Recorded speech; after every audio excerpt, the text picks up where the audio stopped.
Meus irmãos, pedi para vocês que já estão aqui, já tomaram um cafezinho, já comeram um bolinho. Se for possível, todos vocês que estão mais atrás, chegarem um pouco mais à frente, tá? Ocupar essa aqui, ó, a gente tem lugares aqui, pode ocupar aqui por conta da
Estar aqui mais uma vez com vocês, nossa escola bereana, né?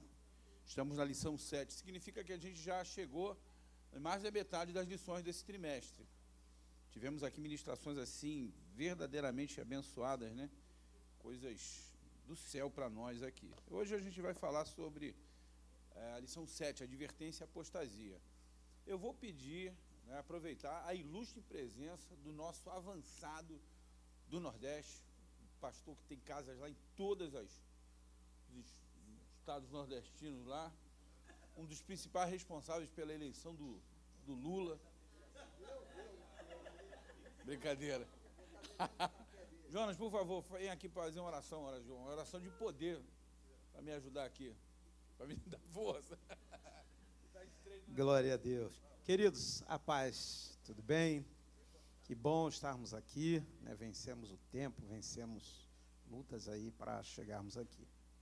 Mas com certeza nós vamos sair daqui um pouco mais experiente, com certeza. Obrigado, pastor Ronaldo, obrigado, Devanei. Senhor, somos gratos, Senhor amado, pela tua presença aqui nesse lugar. Obrigado, Senhor, porque tu tem nos sustentado, nos guardado, nos livrado, Senhor. Pai, agora nós estamos aqui, Senhor, prontos, Senhor, para ouvirmos, Senhor, um pouco mais, Senhor, da tua palavra. Senhor, através da instrumentalidade do teu filho, Senhor, do pastor Ronaldo. Senhor, como sempre tem sido, Senhor, usa-o mais uma vez, Senhor amado. Senhor, que nós possamos absorver, Senhor, o que for falado, o que for ministrado aqui, Senhor, neste lugar. Que cada um de nós, Senhor, possamos sair daqui, Senhor, cheios da tua graça. É o que eu te peço nesta hora, para todos nós aqui, para os nossos queridos internautas, que Deus abençoe você, em nome do Senhor Jesus. Amém. Vamos lá, obrigado, Janinhos. Advertência contra a apostasia, lição de número 7. Antes disso, eu gostaria de colocar aqui, acho que o vídeo primeiro? É. Tá. Eu vou colocar aqui o vídeo para vocês aqui. Epa, tirei do lugar. Tá aqui, é para baixo, né? Para baixo. Queria falar para vocês da grande satisfação que a gente tem de convidar vocês para participarem conosco agora, na próxima semana, na quarta-feira, do nosso culto de segundo aniversário da Fábrica EBD.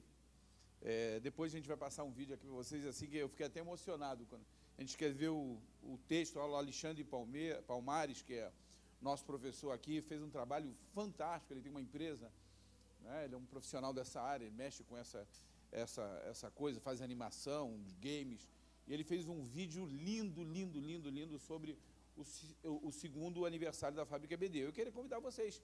Vai ser um culto diferente, vai ser um culto, né? Nós vamos fazer um culto pelo StreamYard, né, que é uma ferramenta bacana da internet, transmitida pelo YouTube. Então nós vamos ter participação de pessoas de vários lugares do Brasil, né, que são voluntários da fábrica, louvando a Deus, dando palavra, né, falando alguma coisa sobre a fábrica. Então nesse culto aí, se você puder participar, acessar, assistir, vai valer muito a pena. E a outra coisa é, no dia anterior, na terça-feira, que antecede a essa live, uma das coisas que a gente vai fazer esse ano, que está dentro também do escopo da Fábrica EBD, é essa live do NPC. O NPC é uma ferramenta da Fábrica EBD, o NPC é o Núcleo de Estudos de Política e Conservadorismo, e a gente vai ter esses dois homens de Deus falando sobre esse tema, como posicionar-se biblicamente diante dos desafios contemporâneos.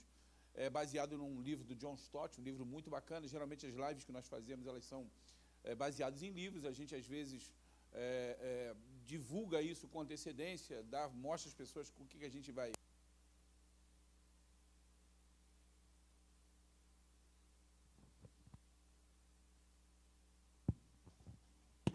A gente geralmente fala antes do que vai acontecer, né, que tipo de leitura a gente vai fazer, para que até mesmo quem vai participar conheça o conteúdo, entenda o que está sendo discutido.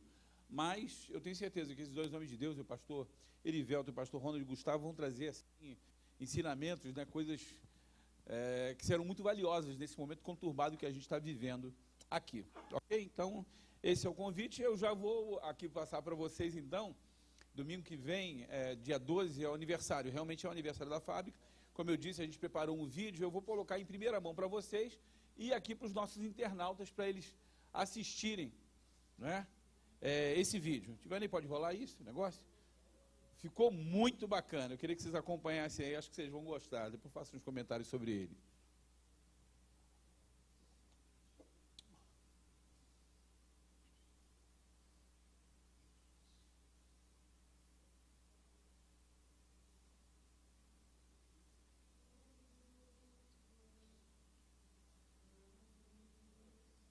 Não sei se o pessoal pode fechar, acho que a porta, não sei se está vazando ou se a porta está meio aberta ali. O rapaz já foi lá, Alexandre, obrigado. Tem que fechar mesmo, porque senão o som entra.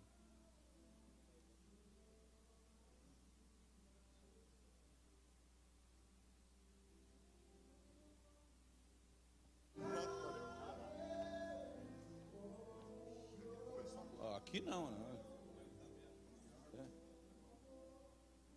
Vamos lá? Show.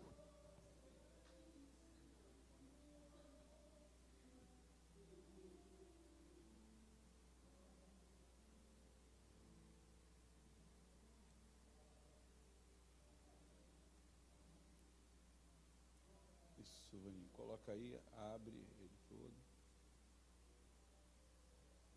Show. É um videozinho de 2 minutos, vocês vão assistir, tenho certeza que vão gostar. Vamos lá.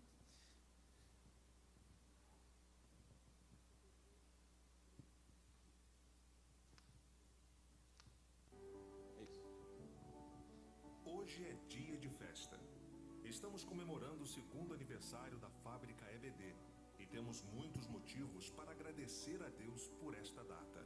Criada através de uma iniciativa do Departamento de Escola Bíblica Dominical da Assembleia de Deus Vitória em Cristo, a FEBD nasceu com o objetivo de envolver a comunidade evangélica através de uma aprendizagem sistematizada das Escrituras Sagradas, promovendo o gosto pela leitura e o incentivo constante ao autoaperfeiçoamento dos professores de EBD, membros e obreiros das ADVECs e de outras igrejas.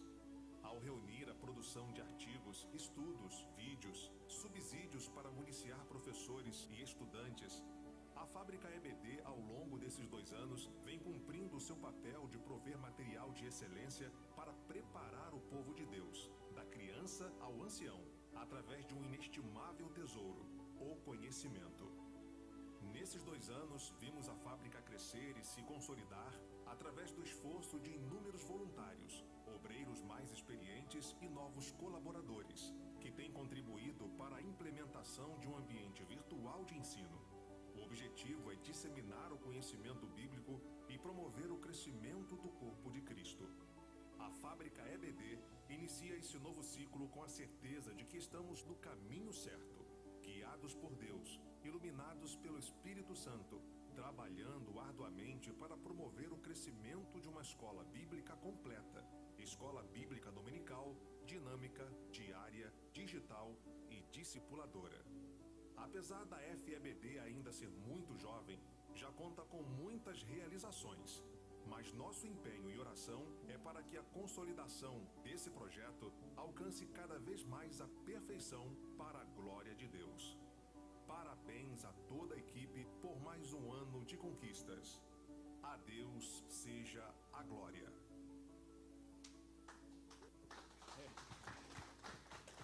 Como dizem os pregadores aqui, é para aplaudir de pé, igreja. Confesso a vocês que essa semana, quando a gente começou a ver o status da fábrica, as coisas que a gente tem, e eu vi que a gente tinha mais de 3.000 artigos publicados, mais de 3.000 artigos, subsídios, conteúdos, materiais de excelência publicados na fábrica, eu fiquei muito emocionado. A gente tem uma média de 1,66 artigos por dia. Na verdade, é mais de um artigo publicado a cada 2 dias. É um negócio fantástico, é um trabalho de muita gente envolvida nisso. E você pode fazer parte, tá bom? A fábrica, ela aceita, a gente não rejeita currículo de ninguém na fábrica. Tá bom? E é isso. A gente vai fazer esse culto, espero que você participe com a gente e vai ser bênção. Bom, vamos lá para a nossa lição. Isso é bastante interessante, né? Nessa lição, nós podemos dizer o seguinte, né? A sequência de estudos desse trimestre A gente vai analisar os capítulos 5 e 6 do livro de Hebreus. Na verdade, o autor dessa lição, o pastor Gesiel Gomes, ele mostra para a gente o risco da apostasia, né? E a apostasia ela pode levar a um quadro irreversível de perdição, né? Um quadro irreversível de desvio espiritual, de fracasso, de naufrágio espiritual. Bom, e, consequentemente, a perda da salvação. Então, depois de ter demonstrado isso, os nossos professores aqui demonstraram brilhantemente a questão do sacerdócio de Jesus ser mais excelente do que o sacerdócio levítico, ser superior ao sacerdócio de Abraão. Está fechado mesmo? Tá. Que coisa, gente. Né? O escritor aos Hebreus, então, ele alerta, a partir desses capítulos aqui, aos cristãos convertidos, digamos, hebreus convertidos ao cristianismo, alerta sobre a necessidade deles evitarem a apostasia. E essa apostasia é caracterizada pela negação de Cristo, né? Negação da fé em Cristo, pela rejeição, né, a Cristo. Os crentes judeus, eles tinham,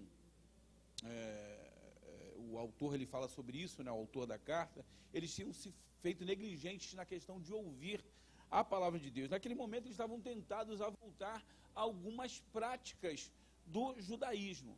É bastante interessante que eu poderia fazer um paralelo, e isso não é incomum, a gente às vezes vê dentro da igreja, pessoas que se convertem ao Senhor Jesus, mas por permanecerem muito tempo em determinadas outras religiões, às vezes trazem práticas dessas religiões para dentro da igreja, como uma espécie de muleta, como uma espécie de suporte, de bengala, né? Tipo assim, olha, eu acho que isso não tem nada, não vai fazer mal, né?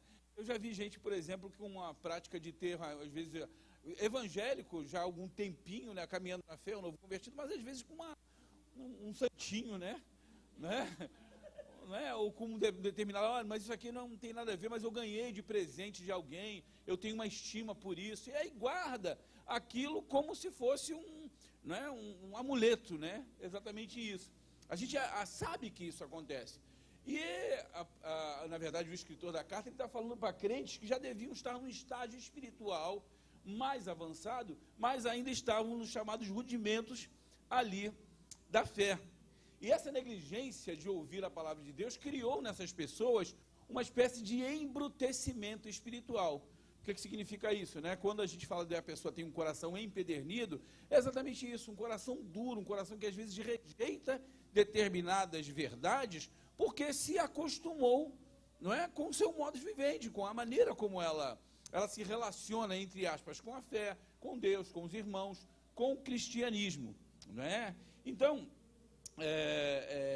eles, na verdade, chega um determinado momento que a pessoa com esse coração duro, ela não consegue mais discernir determinadas verdades, ela não consegue mais inclinar o ouvido para ouvir uma admoestação, para ouvir uma palavra, digamos assim, né, uma repreensão, ou uma orientação, ou mesmo uma revelação extraída da própria Bíblia. Ela tem dificuldade, às vezes, em se aprofundar em temas mais difíceis da fé.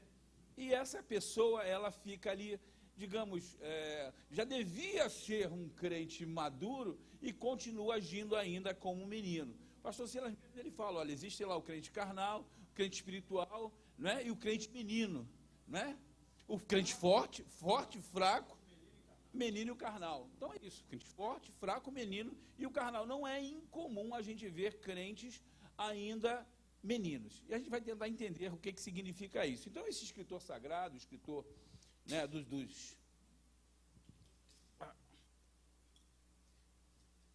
o escritor sagrado, o que ele faz? Ele fala das implicações em negligenciar essa grande salvação.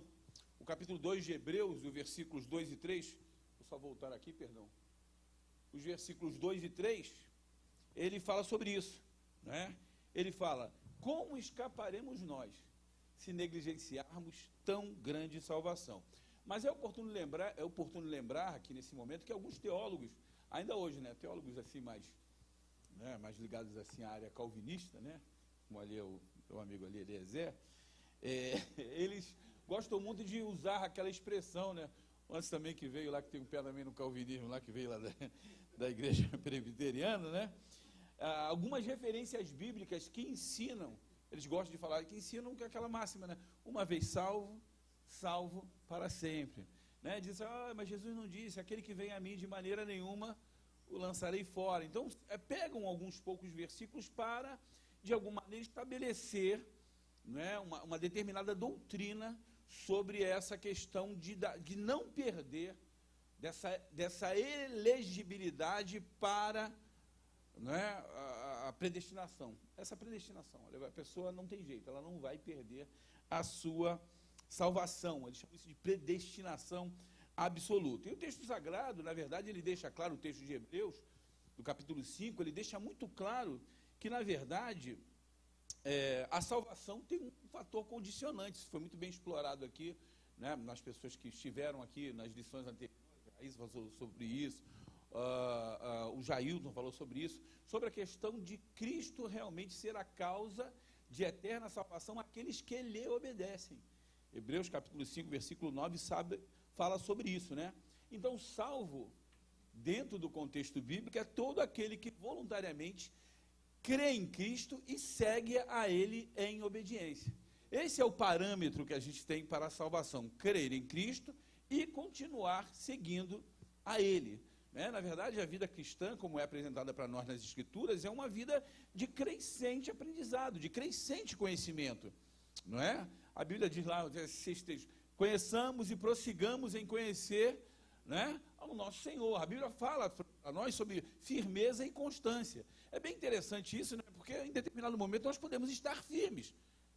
Mas se não formos constantes, né, poderemos ser, não seremos abalados, né, mas podemos ser abalados por algum infortúnio, por alguma situação, não é, por ouvir determinadas... quem está ali, quem veio ali, não consegue ficar em casa, né? Jesus veio arrastando, mais bem. Deus te abençoe, Thaís, mas vamos lá, né? Então, uma vez que essa salvação está atrelada à obediência voluntária, o cristão que desconsidera essa obediência, ele corre o risco, sim, de perder a salvação. Ele corre o risco de flertar com a que a gente chama de apostasia. O textório da nossa lição, gostaria que você lesse comigo, diz o seguinte: porque Deus não é injusto para se esquecer da vossa obra e do trabalho de amor que para com o seu nome mostraste, enquanto serviste aos santos e ainda servis. Maravilha, olha só, gente, essa lição tem alguns objetivos que a gente vai tentar aqui. Primeiro é ressaltar a importância do crescimento espiritual para todos os cristãos. O segundo objetivo dessa lição é reconhecer o terrível perigo da apostasia. A apostasia é algo real, é algo que pode realmente acontecer, né? Firmeza e constância são coisas que precisamos nos agarrar. A Bíblia fala inúmeras vezes sobre isso, né? Aquele que permanecer até o fim será salvo, não é? Fala sobre essa questão de você estar atento, quem está em pé, cuide para que não caia. A Bíblia, ela chega a um determinado momento em que, quando Deus ele fala isso de maneira reiterada, isso não é mais simplesmente uma questão é uma questão vital importância, ok? Vamos lá. Ainda, desejar manter-se firme diante de Deus para não ser contaminado pela apostasia. Então, a primeira coisa que o autor bíblico ele fala, né, e a gente pode entender o seguinte, que nesses tempos de apostasia, à luz da carta de Hebreus, somos chamados a perseverar na comunhão com Cristo e a viver na esperança renovada de que um dia estaremos para sempre com o Senhor, né? Mesmo que essa leve e momentânea tribulação ela nos assole, a gente sabe que isso tem um peso de glória muito excelente. A gente vai estar com o Senhor, vai viver com Jesus, vai estar com Ele, né? Então, mesmo tudo aquilo que a gente passar aqui, todo aperto, toda dificuldade, isso um dia vai ser esquecido, né? Estaremos para sempre com Deus. Então esse autor, ele faz um contraste bastante interessante sobre a questão da infância espiritual. Antes que vocês prestem atenção nessa foto desse bebê, que é lindíssima, né? Não tem como a gente não sorrir vendo isso aqui. O autor ele faz um contraste muito legal entre o que ele chama de leite e alimento sólido, né? E esse contraste proposto pelo autor dos Hebreus, ele nos sugere que há um processo de amadurecimento da fé, né? Uma passagem natural de uma fase para outra. Quem tem filho pequeno aqui, tem filho pequeno, né? Sabe disso. A minha filha hoje está fazendo 23 anos. Eu me lembro a primeira vez que a gente deu papinha para ela, aquela boquinha toda suja, né? Né? Olha, tudo rito, né? Olha, agora ela vai começar a comer, né, a papinha, uma coisa mais sólida. Quando nós falamos para novos convertidos, nós tratamos esses novos convertidos, né, como se fossem bebês espirituais, que vão sorver um leite. A Bíblia diz, né, que eles desejai, 1 Pedro 2,20, desejai ardentemente esse leite racional, para que por eles vá crescendo. Só que chega um determinado momento que esse bebê espiritual ele vai ter que passar a se alimentar de uma outra coisa. Nós, quando falamos aqui na escola bereana, a gente já trata determinadas questões, né, como se fosse um tipo de alimento mais sólido, né? Sei lá, uma feijoada, uma rabada, né? Um mocotó. Aliás, mocotó, feijoada, rabada, tem gente que está me prometendo já há algum tempo, né? Eu não vou dizer quem é nem que me corte o pescoço, né? A gente ouve muito sobre comida aqui, ouve mas comer muito, que é bom, comer, né? Tem um irmão aqui que eu não vou falar, que é o irmão Jaime, que é especialista em cabeça de bacalhau, né? Todo mundo sabe que existe, mas ninguém nunca viu. É mais ou menos o tipo de comida que a gente... Mas vamos lá. Então, esse autor, ele traça um paralelo, ele falando sobre amadurecimento, entre, né, o amadurecimento do corpo físico.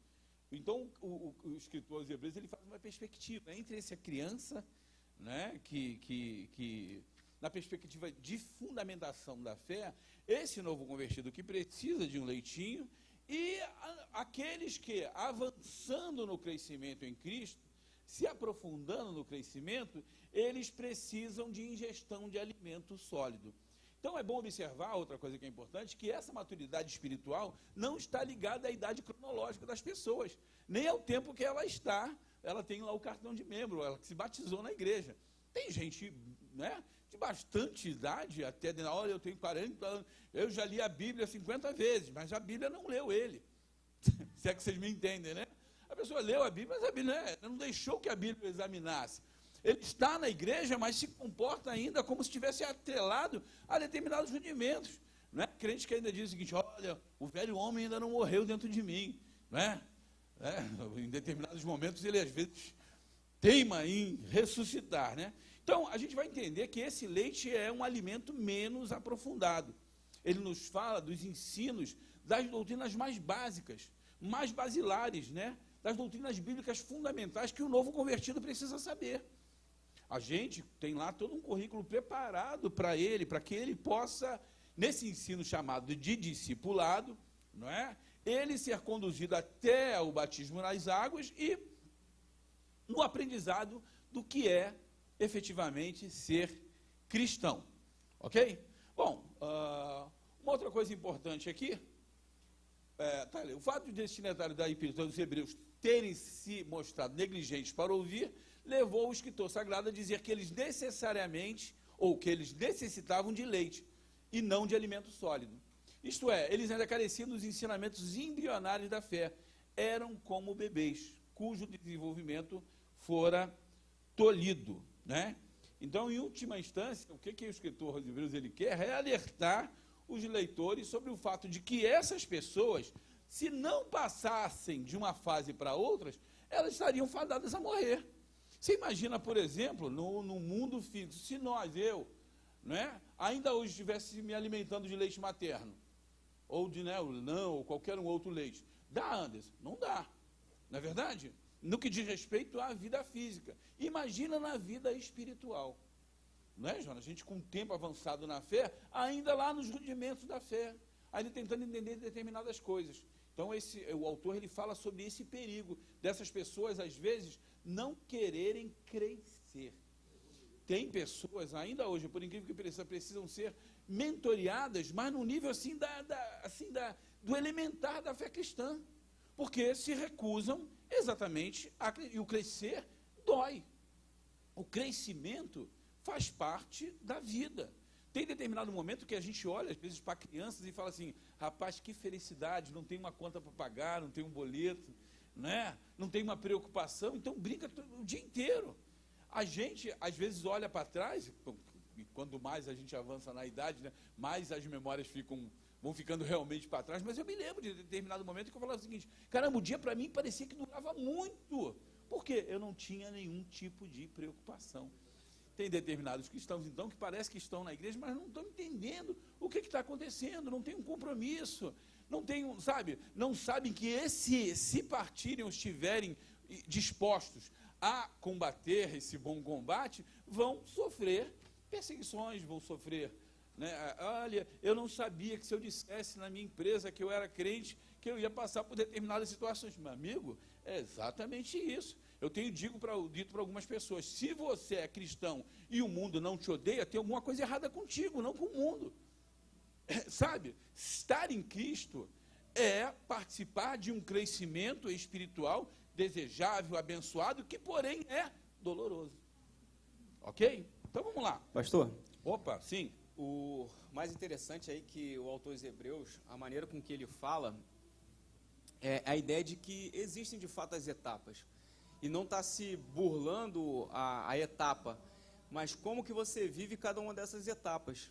Uma vez você condicionado a poder se alimentar de um alimento sólido e você não ingerir, você está perdendo a oportunidade de nutrimento, né, daquele tipo de alimento. Ao mesmo tempo que uma criança, ela não tem a possibilidade nem a capacidade de se alimentar com um alimento sólido. Então, você não vai requerer que essa criança ela adquira esses nutrientes de um alimento que ela não é capaz de digerir. E aí o senhor deu exemplo ainda há pouco de uma pessoa que está há muito tempo no Evangelho. Essa pessoa, pelo fato, né, como o próprio autor dos Hebreus coloca aqui, né, pelo fato da caminhada, pelo fato do tempo de vivência, já deveria ser mestre, no sentido de quê? De ensinar, não como ministério de mestre. E se não o faz, é porque não exercitou o condicionamento que lhe foi lhe dado. Então, basicamente é isso. Você tem musculatura, você tem a arcada dentária funcionando perfeitamente, o alimento está disponível, mas você não o acessa para poder criar esse exercício de poder usufruir É uma inanição, né? É uma inanição. A pessoa deveria ter... Você já viu pessoas que, por exemplo, são raquíticas? Você já viu esse menino tem dificuldade de comer e às vezes ele não tem lá uns nutrientes, ou é por questão de pobreza, ou por questão às vezes de gosto, não se alimenta devidamente, isso acaba trazendo problemas para ele. No paralelo do mundo espiritual é exatamente assim. Não é? Joaninha, espetáculo, né? Uma anorexia espiritual. Exatamente, né? É uma anorexia espiritual. São as Maravilha. Pessoas que realmente elas não querem realmente. Elas se omitem, né, realmente. Às vezes porque é cômodo eu depender da fé de alguém para me ajudar, é cômodo eu depender do conselho de alguém para que eu... Muitas das vezes, nós, como conselheiros, as pessoas chegam às vezes com uma ideia pronta sobre o que querem fazer, elas só querem obter de nós a chancela, vai lá e faz. Não é? Porque não tem a maturidade de buscar a Deus, às vezes em oração, ou de saber discernir o que é bom e o que é mal. Muitas das vezes, né, a gente sabe, a gente pode olhar e falar o seguinte, se eu vou tomar esse caminho aqui, e a consequência vai ser danosa para a minha vida, mas eu vou fazer, ou eu não vou fazer. O pecar ou não pecar, lá de Santo Agostinho, né? Eu sei o que eu posso fazer, que vai me trazer benefícios espirituais ou prejuízos. Mas muitas das vezes, o que eu quero? Eu quero me ancorar em alguém. Eu não estou disposto a crescer. Eu não estou dizendo nesse sentido. Também tem pessoas que falam o seguinte, já tinha dito isso aqui, pessoas dizem, não, mas eu quero aprender com meus próprios erros. Cara, me desculpe, isso é uma burrice, não é? Assim, abissal, né? Eu prefiro aprender com os erros dos outros.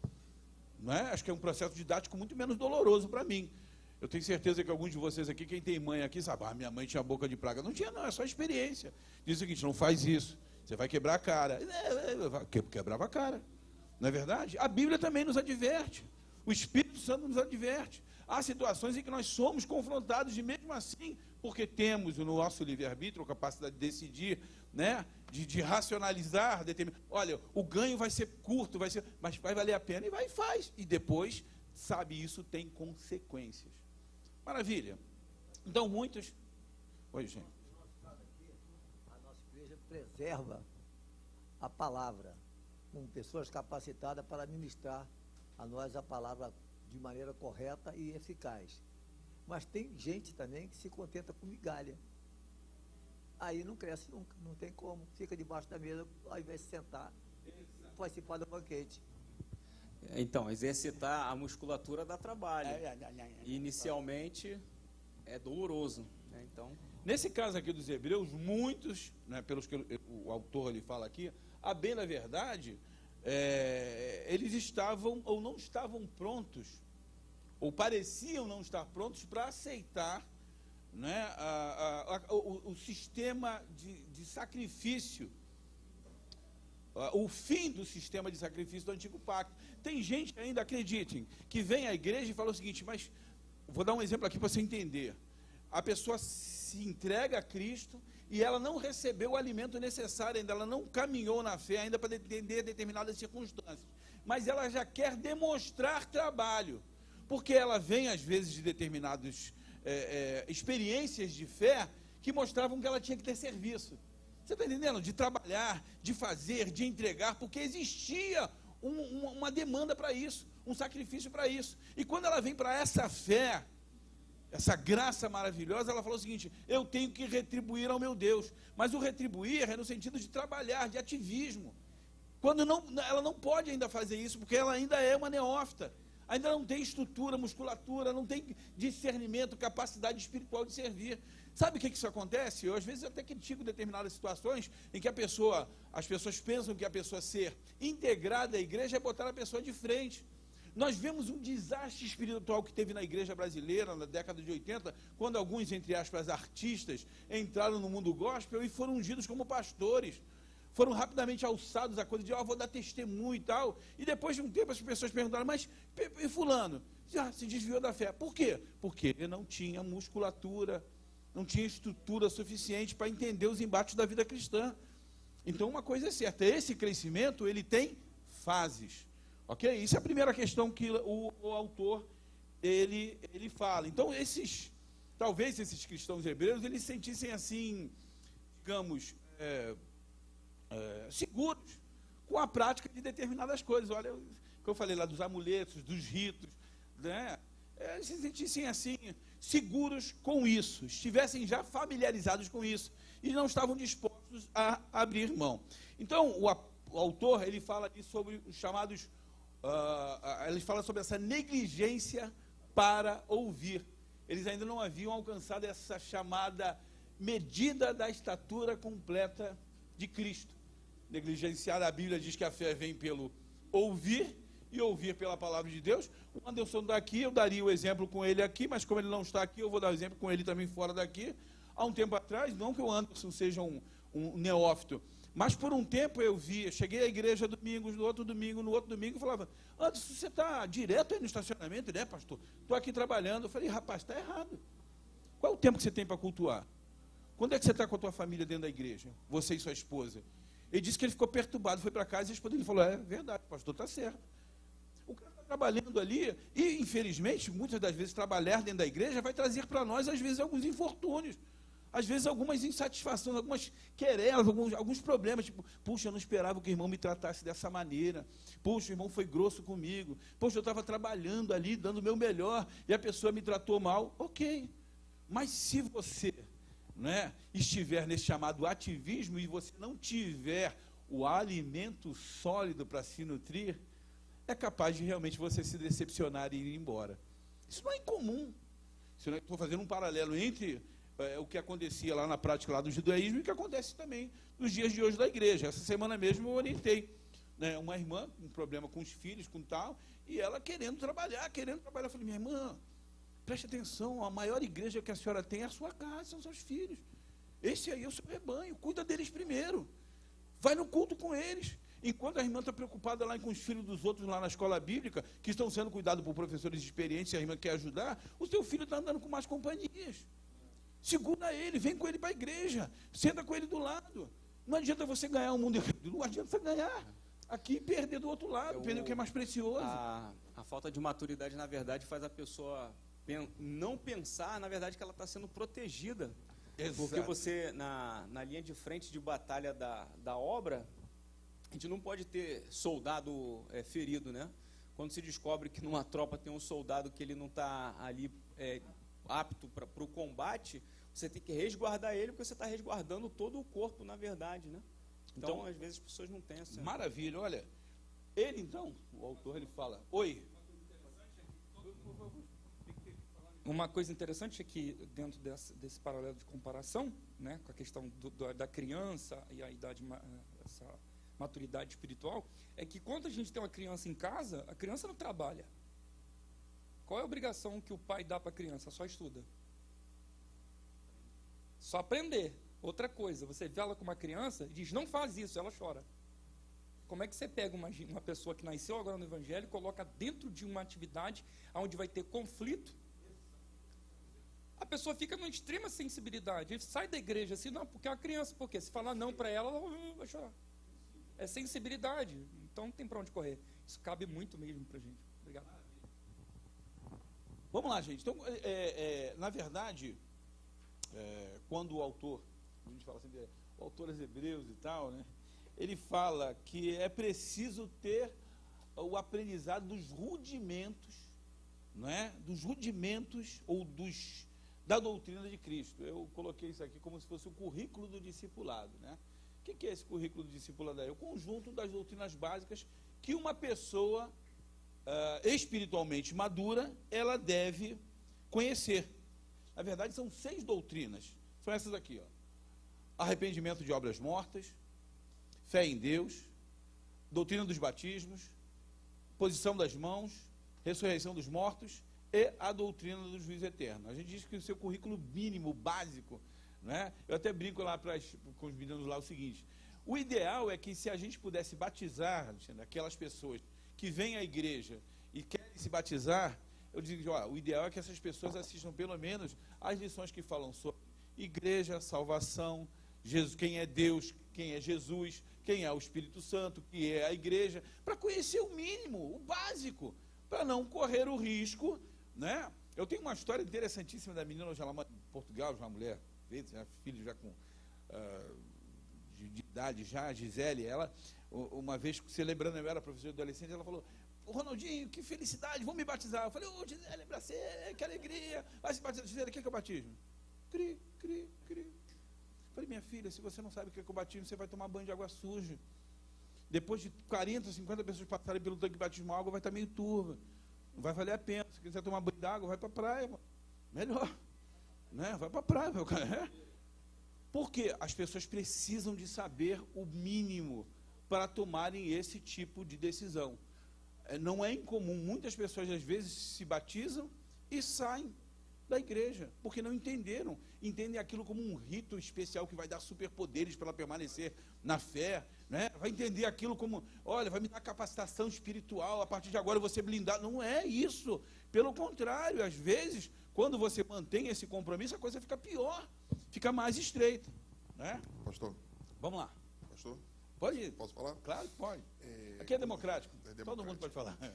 Quando o senhor fala sobre as doutrinas básicas, aí o senhor até me indicou aqui como adepto ao calvinismo, muito pelo contrário. Estou né? brincando com isso. Antes, pelo contrário, saiu de lá por causa disso. Exatamente. Mas quando o senhor fala sobre doutrinas básicas, arrependimento, fé, batismo, imposição, ressurreição, quando a gente remete aqui em Hebreus 6, os monergistas, por exemplo, eles falam sobre essa questão. Eles falam sobre essa fundamentação básica e sobre que é impossível, no versículo 4, é impossível que os que já uma vez foram iluminados ou provaram do dom celestial, ou seja, aqueles que realmente cresceram espiritualmente, que não estão mais no leite materno, aqueles que estão com alimento sólido, aqui, ó, preste atenção na palavra, e provaram do dom celestial, se fizeram participantes do Espírito Santo e provaram a boa palavra, as virtudes do século futuro e recaíram, e sejam outra vez renovados. Existe uma discrepância aí, e infelizmente uma má interpretação, dizendo que é impossível que tais pessoas, ok? Que tais pessoas... Antes eu vou te perdoar por tu dar um spoiler da minha aula. Eu vou te perdoar. Então eu vou te perdoar. Eu vou segurar. Eu gosto de você, mas é isso aqui. Vamos lá, Vou gente. segurar então. Segura Segura? aí. Segura? Sem problema. Ok. A primeira coisa que ele fala aqui, ó, arrependimento e fé, né? Quando o escritor ele fala sobre arrependimento de obras mortas, ele faz uma alusão àquelas cerimônias que aconteciam.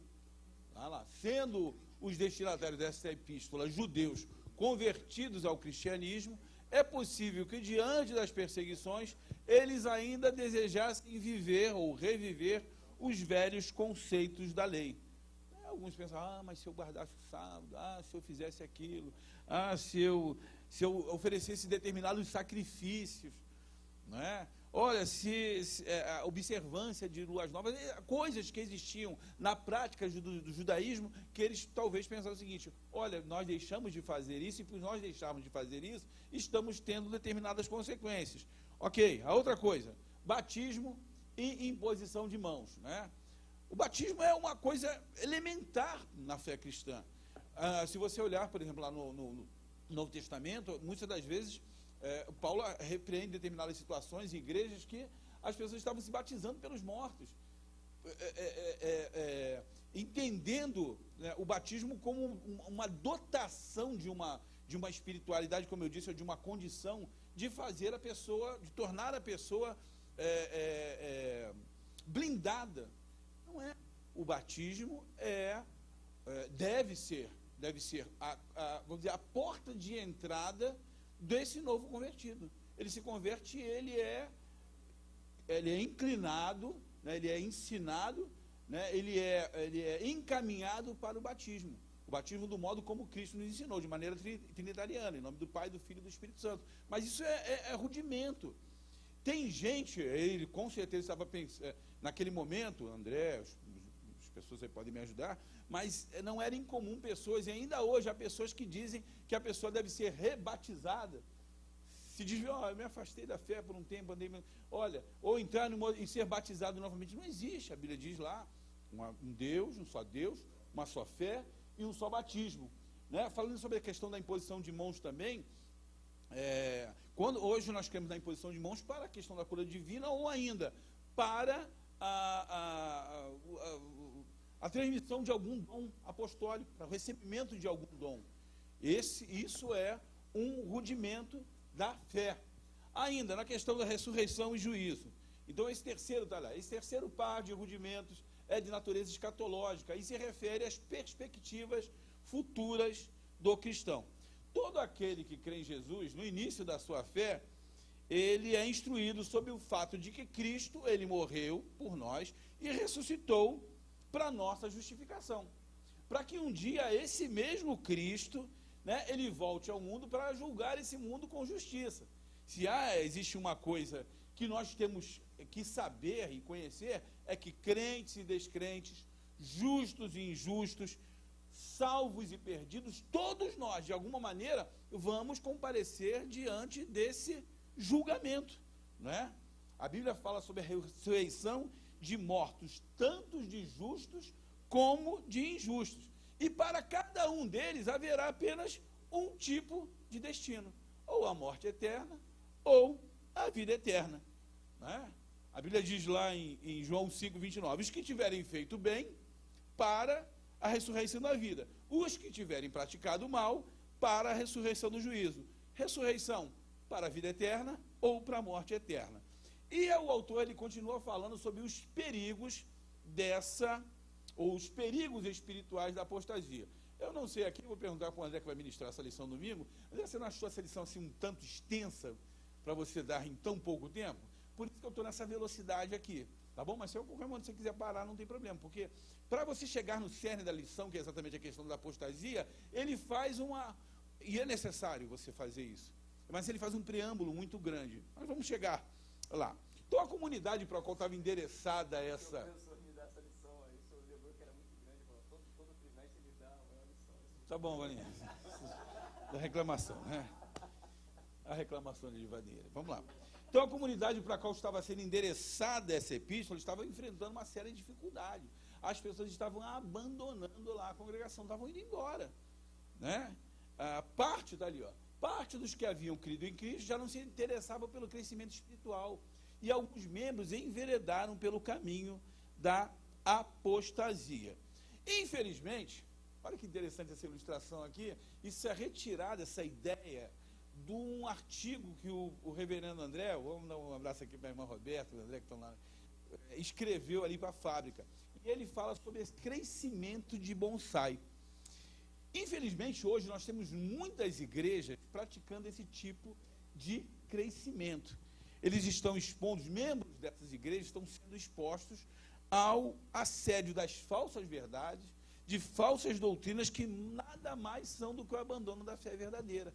E eles então experimentam um tal de crescimento, o crescimento de bonsai é exatamente ali, ó, né? Parece que está crescendo, mas, né, permanece ali nanico, permanece pequeno, né? Permanece atrofiado. Obrigado, gente. Então vamos lá, gente. Pastor, agora só para fazer menção do pessoal aqui do chat, até com isso aí que o senhor está falando, o Sepúlveda colocou lá no chat, né, tem muito crente se alimentando de fast food espiritual.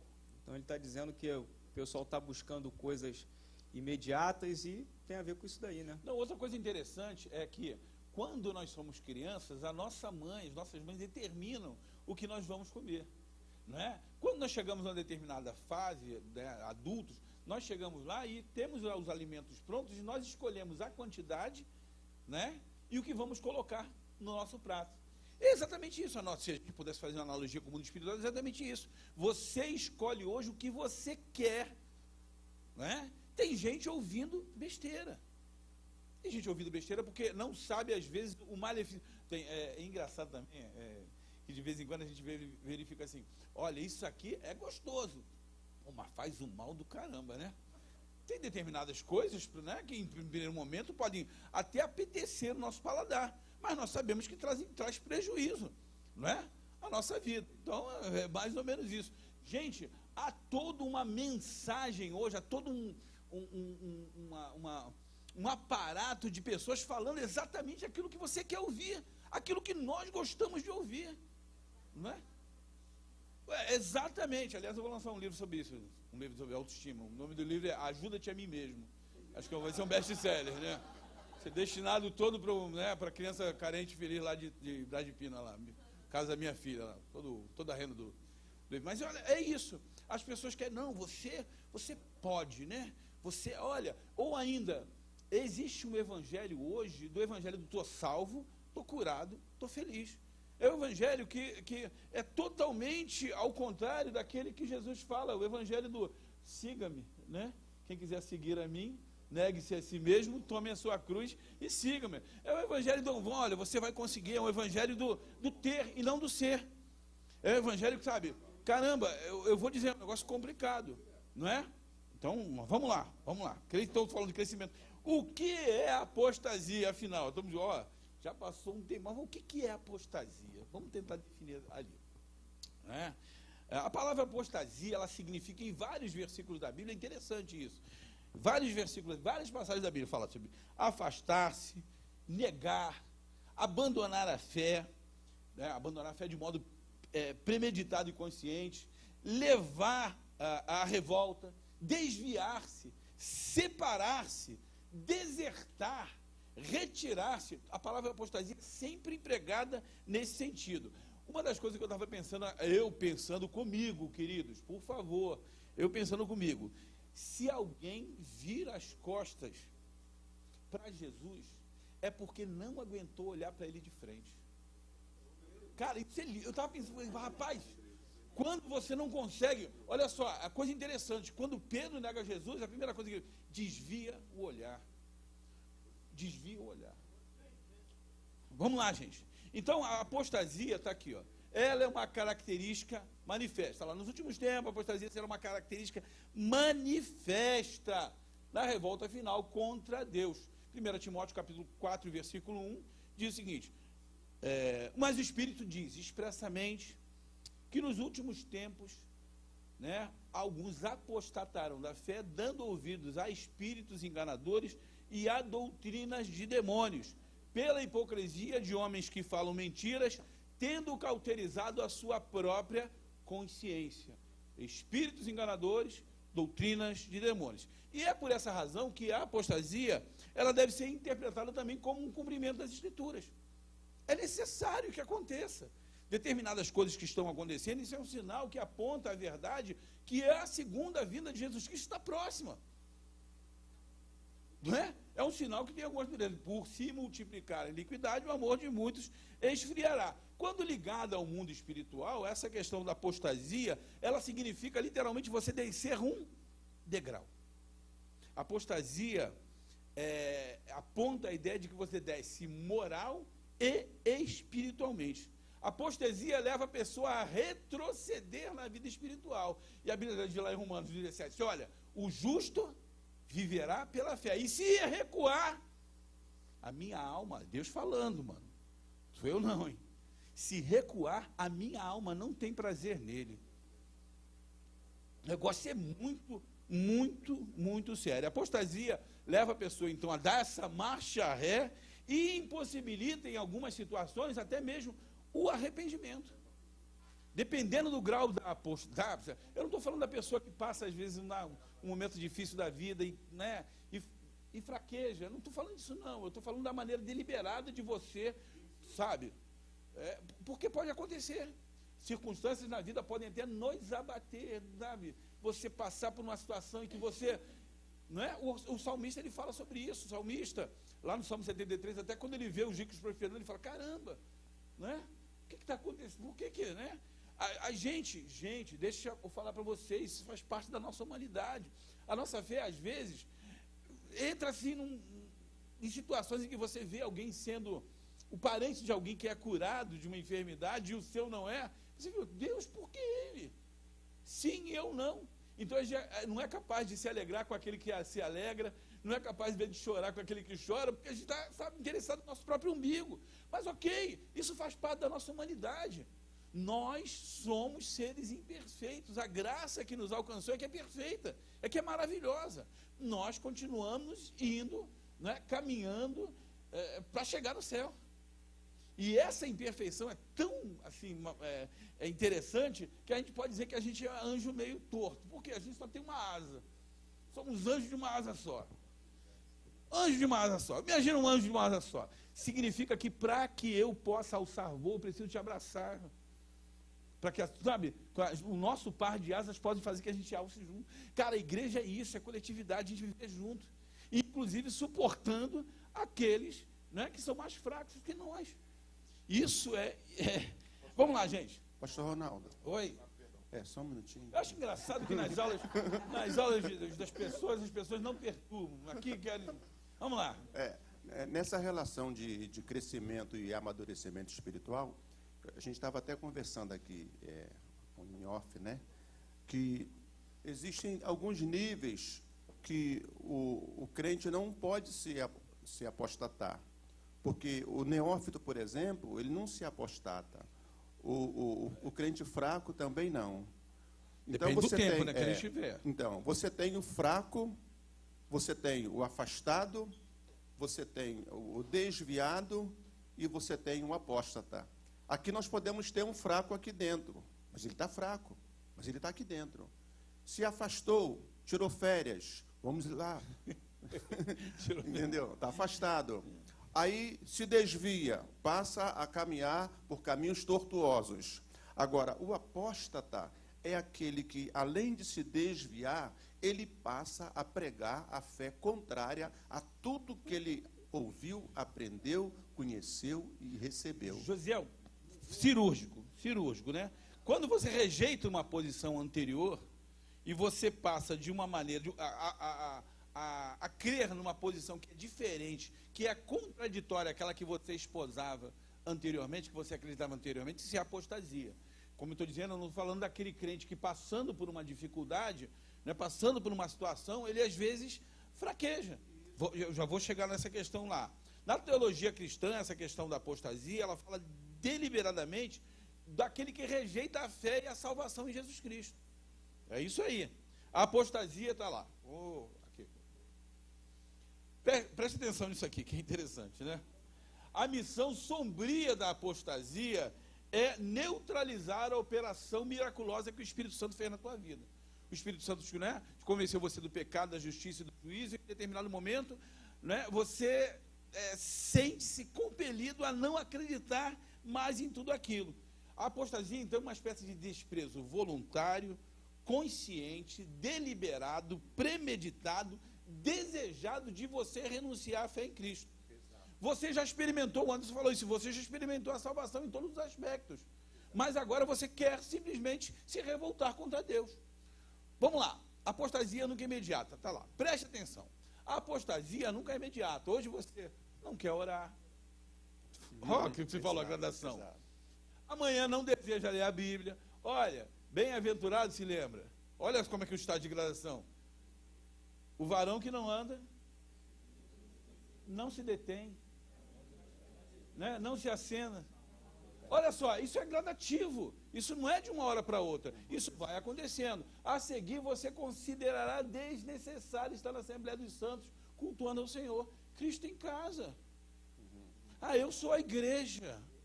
Não é? E por fim, quando se der conta, você estará frio, mórbido, morto. A coisa é séria, por isso que diz advertência. O problema é que a apostasia, na verdade, é o culminar de um processo, que na maioria das vezes passa de maneira desapercebida. Não, tá ok. Não é? Gente, eu louvo a Deus, tanta gente com chuva está aqui assistindo isso. Gente que está em casa aí assistindo também pela internet, não pôde vir de outros estados, outros lugares, está assistindo isso, porque isso é sinal de que a gente está preocupado com a nossa vida espiritual, com a nossa fé. Então vamos lá, gente. Paulo se refere lá à apostasia, isso é interessante, como uma espécie de naufrágio espiritual. Tem alguém aqui, marinheiro aqui? Alguém que já... Né? Não tem? Mas vamos lá. Você tem ideia de como é que como é que acontece o naufrágio? Ninguém sai de casa pensando, meu irmão, vou naufragar hoje. Hoje eu vou pegar um navio e vai afundar. Você sai chega num porto e você pega um navio em direção a um outro porto. Com o objetivo, você sai com o objetivo nítido de chegar àquele lugar, de completar aquela jornada. Mas Paulo fala sobre um naufrágio. Ele diz o seguinte: conservando a fé e a boa consciência, a qual alguns, rejeitando, fizeram naufrágio na fé. Quer dizer, entre esse porto e o lugar desejado, entre aquele lugar que nós queríamos chegar, que é o céu, no meio do caminho, a gente naufragou. No meio do caminho, aconteceram situações que nos fizeram, né, declinar ou não conseguir alcançar aquele objetivo. Mas olha o que ele fala aqui, ó, né? E entre esses, tá lá, e entre esses, ele dá nome a dois cristãos ali que apostataram, Himeneu e Alexandre. E ele diz, ó, entreguei-se Satanás para que eles aprendam a não blasfemar. Esses caras abandonaram a fé e estavam blasfemando ainda do nome do Senhor Jesus. Agora, olha só, esse negócio da apostasia não é de agora não, mano. Diz que nos últimos tempos, né? Mas lá nos tempos mais antigos, lá no Antigo Testamento, já existia apostasia. A apostasia, ou a história de Israel, ela foi constantemente de apostasia. Israel afastou-se do Deus vivo ao recusar a sua vontade e desejar obstinadamente retornar ao Egito. A Bíblia nos mostra que esse povo deliberadamente afastava-se de Deus. Esse Deus que havia retirado eles da escravidão do Egito. E eles, em determinado momento, seguiam lá falsos deuses, caminhos pecaminosos. Só no livro de Juízes, 7 vezes. 7 vezes o povo vira as costas para Deus. O povo é a nação inteira. A nação inteira vira as costas para Deus. Está lá, desvios, né? Abjuração, ligar lá.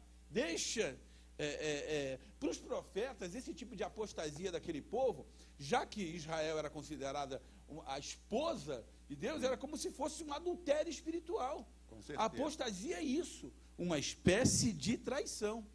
E a congregação hebreia ela era tida ali como esposa de Jeová, e se eles eram o povo escolhido, com certeza haveria uma determinada consequência para esse tipo, tanto que depois eles vão para o exílio. Talvez a grande e fantástico amor de Deus é que Deus sempre deixava uma porta, uma oportunidade para eles se arrependerem e voltarem. Graças a Deus que Deus é Deus, que se Deus fosse Ronaldo, não ia ser dessa maneira, gente. Gente, vou dizer um negócio para vocês, é verdade. Graças a Deus, inclusive graças a Deus por nós. Porque se Deus me tratasse segundo às vezes eu penso, eu estava conversando com o Ivan esses dias, falando, Ivan, tem um negócio do cristianismo que isso é engraçado, né, mano? Pô, Deus aceita as pessoas que eu vou te dizer, mano. Não é? Já pensou, mano, se o amor, a salvação, o perdão de Deus não, sabe, fosse de acordo com a nossa ótica? Eu estou falando aqui, gente, um exercício de reflexão espiritual, porque o viver, o cristianismo, é o tipo de religião, eu vou falar religião mesmo, nesse sentido mesmo, que é totalmente diferente de qualquer uma outra, porque exige de nós. Aí eu vou, pô, mas espera aí, isso aí não é humano, mas é certo, é isso mesmo. É a parte do divino que está dentro da gente, mano. É a parte do Cristo que está dentro de nós, porque se fosse por nós mesmos, moleque, né? Eu já falei isso, né? Meu nome, Catispero. Né? Deus me dá graça, me ajuda, né? Me dá força para me amar meu irmão, para me suportar ele, né?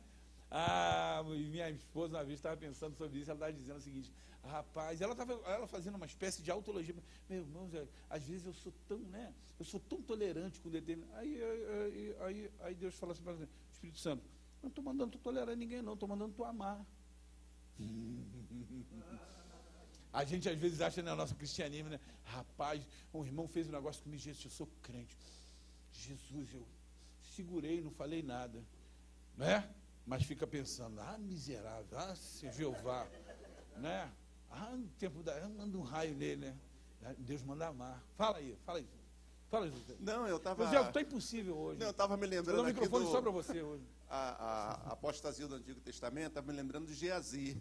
Geazi se apostatou para uma boa, né? Foi atrás de Naamã e pegou a capa, pegou ouro, prata, depois ele também pegou a lepra também de Naamã. Complicou então, a vida dele. Nessa questão da apostasia lá no Antigo Testamento, né, Deus também, de alguma maneira, respondeu, né, mandou ele lá para o exílio. Agora, no Novo Testamento, a apostasia, ela tem, né, a apostasia no Novo Testamento. No Novo Testamento, a apostasia ocorre quando os homens deixam de seguir a Jesus. Negam depois de o haverem conhecido e confessado a Jesus como Senhor. As pessoas apostatam da fé diante da perseguição. Elas apostatam da fé na negação da divindade de Jesus. Elas apostatam da fé na prática deliberada do pecado. Quer dizer, existem maneiras de você... Quando se fala apostasia, o José, acho que está falando sobre isso aqui, quando a gente fala de apostasia, a gente está falando de incrédulos. Sim ou não, gente? Sim ou não? Apostasia está falando de incrédulos? Não. Quem nunca creu em Cristo não pode perder a sua fé. Quem nunca perdeu a fé no Salvador, é porque o incrédulo ele nunca teve essa fé. Então ele não pode perdê-la, não é? O incrédulo, na verdade, eu falo assim, não é um apóstata, porque ninguém pode perder aquilo que nunca teve. Ou quem nunca teve. Se eu nunca tive Jesus, eu não posso perdê-lo. Então, eu não sou apóstolo. Então, no texto bíblico, um dos principais argumentos que demonstram a possibilidade de perder a fé é porque a Bíblia está cheia de ser condicional, né?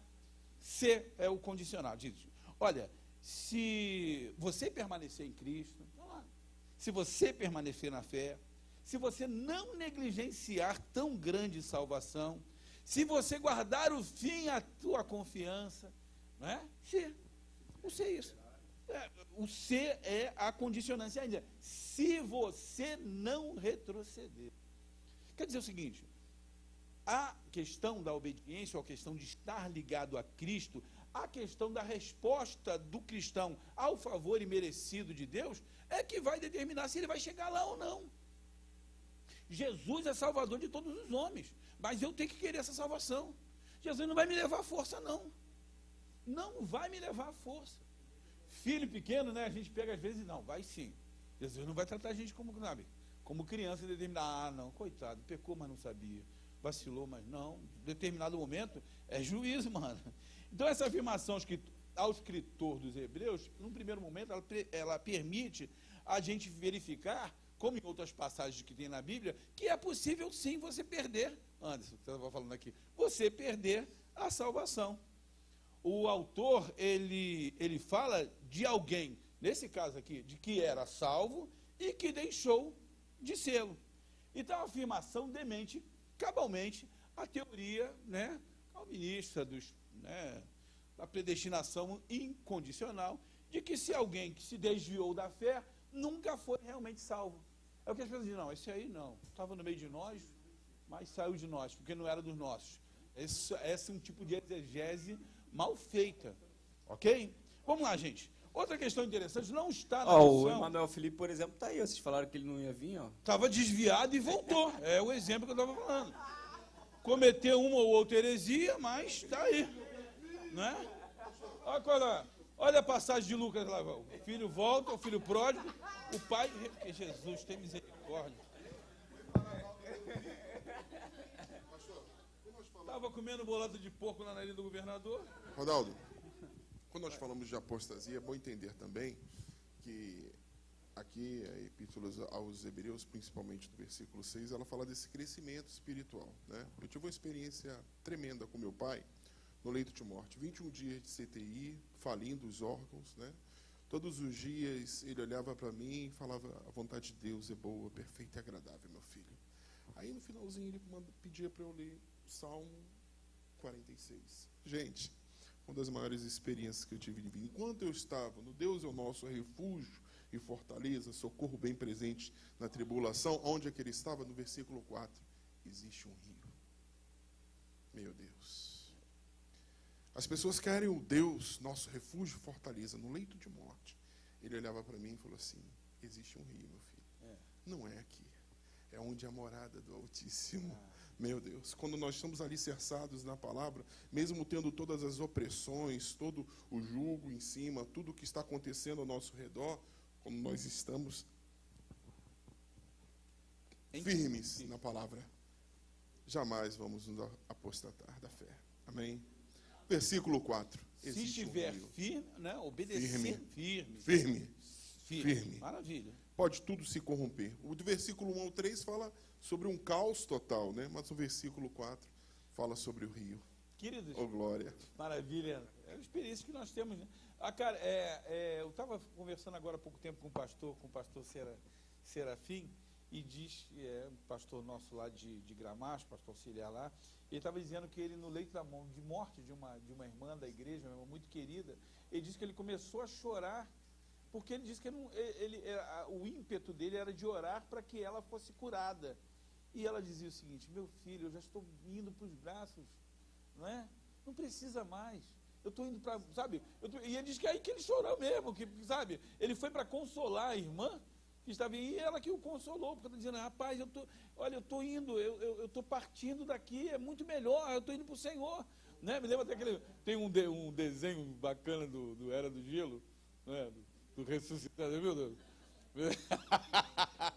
Né, do esquilo lá que está lá, estou voltando, está lá com nós grandão, daqui a pouco voltar, miséria, né? Gente, eu sei que não está na lição, mas eu fiz a questão de fazer ali uma coisa entre apostasia e heresia. Então existe uma grande diferença entre apostasia e heresia, muito embora o apóstata muitas das vezes, ou a heresia muitas das vezes é consequência da apostasia. Mas tem um versículo da Bíblia, queria que vocês lessem comigo, está lá em 2 Timóteo, na verdade, os versículos 23 ao 26. 2 Timóteo, capítulo 2, versículos 23 ao 26. 2 Timóteo 2, 23 ao 26. Caramba, eu tenho com medo de não conseguir terminar aqui a lição, mas vamos lá. Está aqui, assim. E rejeita as questões loucas e sem instrução, sabendo que produzem contendas. E ao servo do Senhor não convém contender, mas sim ser manso para com todos, apto para ensinar, sofredor, instruindo com mansidão os que resistem, a ver se porventura Deus lhe dará arrependimento para conhecerem a verdade e tornarem a despertar, desprendendo-se dos laços do diabo, em que, à vontade dele, estão presos. Então, estava dizendo que a heresia, ela está intimamente ligada à apostasia. E quase, a maioria das vezes, ela torna-se como uma consequência, né? O apóstata, ele se afasta da verdade bíblica. E, consequentemente, às vezes ele começa a distorcer, a disseminar determinados ensinos, opiniões contrárias ao Evangelho. Eu vou dizer o seguinte, muitas das vezes a pessoa comete heresia e não apostata. Porque heresia, às vezes, é um tipo de interpretação errônea da palavra, que pode levar à apostasia. Dá um exemplo, não é? Você se lembra lá do caso do pedreiro que passou no Fantástico lá, do negócio do Oséia lá? Pega a mulher, adultera. Eu acho que é mais 7 aquilo do que heresia, mas você está vendo o tipo de coisa que a pessoa pega um ensinamento e torce? Ok, mas às vezes a pessoa, ela comete aquilo de maneira equivocada. Ela não tem um conhecimento. Muitas das vezes, pessoas que ouvem determinadas heresias, às vezes acabam indo por caminhos errados porque confiam em quem está falando. O herege, às vezes, o herege, aquele que segue a heresia, muitas das vezes ele não tem o conhecimento, o embasamento necessário para discernir entre a verdade e o erro, não é? Essas conjecturas e exegeses, né, pastor, elas realmente, elas movimentam aí grandes pregadores. Nós vemos aí até grandes pregadores fazendo inserção dentro do texto. Maravilha, mas às vezes o cara que não existe. Mas o cara fala às vezes alguma coisa que não fere a doutrina, não fere a divindade de Cristo. Né? Não é? Às vezes o cara fala alguma coisa histórica, cria um cenário, ok, como figura, como alegoria, legal, você não pode tomar aquilo como uma verdade absoluta, ok? Exatamente, vamos lá, Thaís, né? Então a gente pode verificar que, né, eu estava dizendo aqui que é possível a gente perder a salvação. Tal afirmação, então, desmente aquelas pessoas que acreditam, né, que a salvação é incondicional. Então a gente pode afirmar que essa questão da heresia está totalmente ligada à questão da apostasia. Todo aquele que ensina de maneira consciente a heresia é um apóstata. Né? É um apóstata. Ele conhece a verdade da palavra, mas ele distorce essa palavra. Hoje, você quer ver uma coisa interessante? A atualidade hoje está cheia de alguns pensadores, vamos dizer assim, pensadores modernos, heréticos. Gente que está aí falando, né, e que continua dizendo que está seguindo a Cristo, que vive com Ele, não é? Mas gente que, por exemplo, está dizendo que a Bíblia precisa ser atualizada, gente que diz, por exemplo, que Deus pecou, gente que afirma que a homossexualidade não é pecado, gente que afirma, pasmem, senhores e senhoras, que você é resultado do esperma de Deus. Olha como tem gente falando besteira. Gente dizendo, olha, eu sou tão justo quanto Deus, quando eu olho Deus e olho a mim mesmo, eu me sinto tão justo como Ele. Pregadores que arrebatam multidão. Gente, né, às vezes da prateleira de cima, que são seguidos por cristãos que não têm conhecimento bíblico. Ou ainda, gente que quer se amoldar, ou amoldar o seu estilo de vida, né? Quer que Cristo aceite o modo como ele vive, sem nenhum... Gente, acreditem, há igrejas que aceitam as pessoas de maneira incondicional, assim, Deus ama você do jeito que você é. Falso. Uma premissa falsa. Por quê? Se Deus aceitasse você do jeito que você é, Jaime, Ele não teria mandado o filho dele morrer por você. O fato de recebê-lo como pecador não significa que você deve continuar na prática do pecado. E o negócio é muito sério. Muito, muito sério. A igreja, a Assembleia de Deus Vitória em Cristo, acredita que existem membros da nossa igreja que vivem ainda dissolutamente, andando como acham que bem entendem? Tem! Porque não estão dispostos a ouvir. E em determinado momento, quando são confrontados com a verdade do Evangelho, falam, eu vou embora, o pastor me feriu, me magoou, não é? Eu, há pouco tempo atrás, um irmão aqui da igreja falou, não, a minha filha, né, se batizou aqui e tal, não é? Mas hoje ela não veio para a igreja, não, fiquei até triste, falei com ela, pô, dormiu lá na casa do namorado lá e tal, ela mora com ele lá e tal, mas se batizou. Cara, o que é isso? Às vezes, né, a pessoa vai, omite determinadas situações, ou mesmo depois de se batizar, continua vivendo dissolutamente e não tem nenhum tipo de compromisso. Eu me lembro, eu era militar, Roberto era o nome do rapaz. Uma vez ele falou para mim assim: Ronaldo, eu sei que, né, que nós somos crentes aqui, o que eu posso fazer para ajudar o evangelho? Eu falei: Roberto, fica na tua, maluco. Fala que tu é crente, não. Não fala que tu é crente, que você não vai queimar o filme de nós aqui, mano. Fica na tua. Tem determinado... Gente, por quê? Porque quer viver a vida da maneira que acha que é mais... Porque Deus me aceita do jeito que eu sou. Deus, sabe? Não, Deus... Não é isso, não é? Exatamente, né? Então, essas pessoas, elas querem moldar, às vezes, o evangelho segundo os seus próprios caprichos. Elas querem viver, não é? Elas querem ter os seus desvios reconhecidos como normais.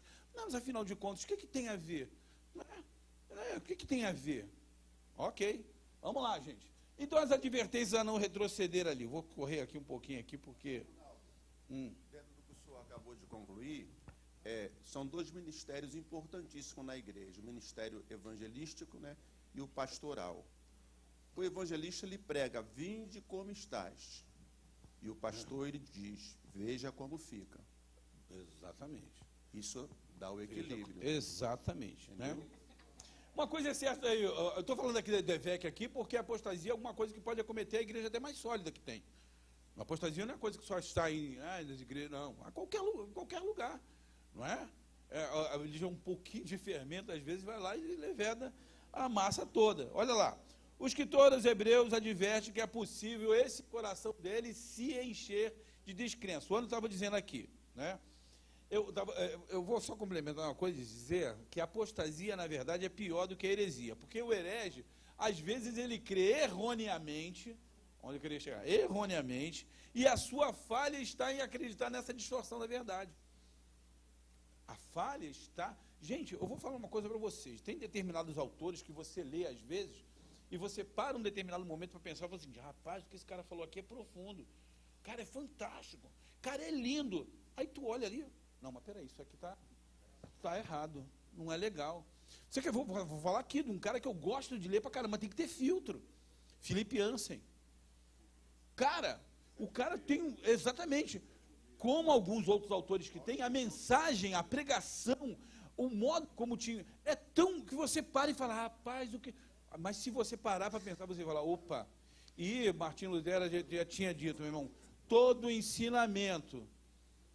pode fazer milagre todos os dias, mas se não tiver na Bíblia, rejeita, mano. Rejeita.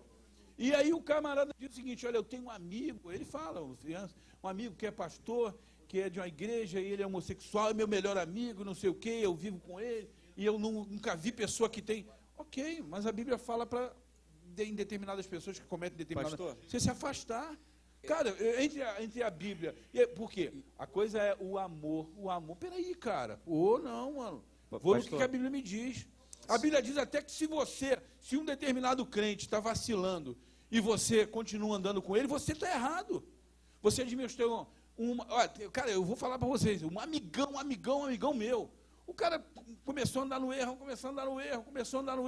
uma vez, investiu uma vez, 2 vezes, 3 vezes, na terceira, com tristeza na alma.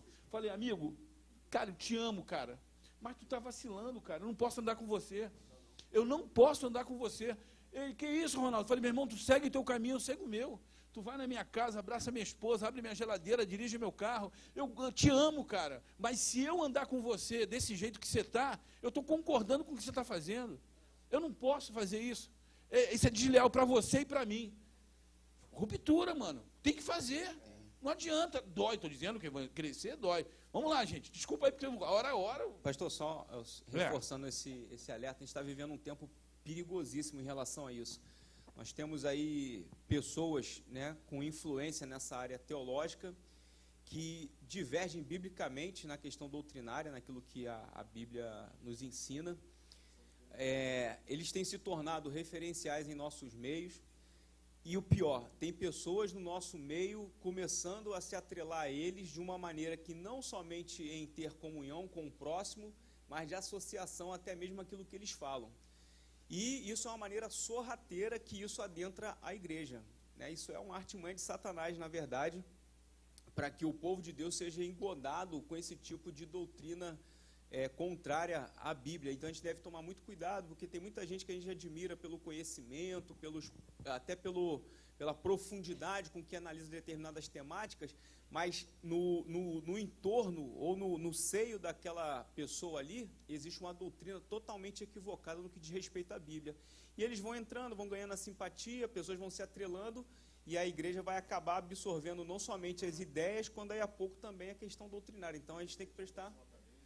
Meu irmão, eu vou dizer o seguinte, nomes, gente, né? algumas coisas que eu falei aqui são pensamentos de gente, né, mas que entra numa linha de, às vezes, achar, olha, eu sou, né, as pessoas me incensam, as pessoas querem alguma coisa, sabe, às vezes, não sei se é algo assim, de vaidade até, pessoal. Eu tenho que criar alguma coisa nova para que isso crie né, para as pessoas continuarem ali, tal. Então, no que diz respeito a esse evangelho progressista aí que aceita tudo, práticas homossexuais, aborto, todo esse lixo moral que tem aí, acredite. Outro dia eu vi a menina falando assim, olha, a menina falando assim, eu posso ser cristã sim, ser de esquerda. Aí a garota falou assim, tem duas coisas aí erradas. Ou você não sabe o que é ser esquerda, ou você não sabe o que é ser cristã.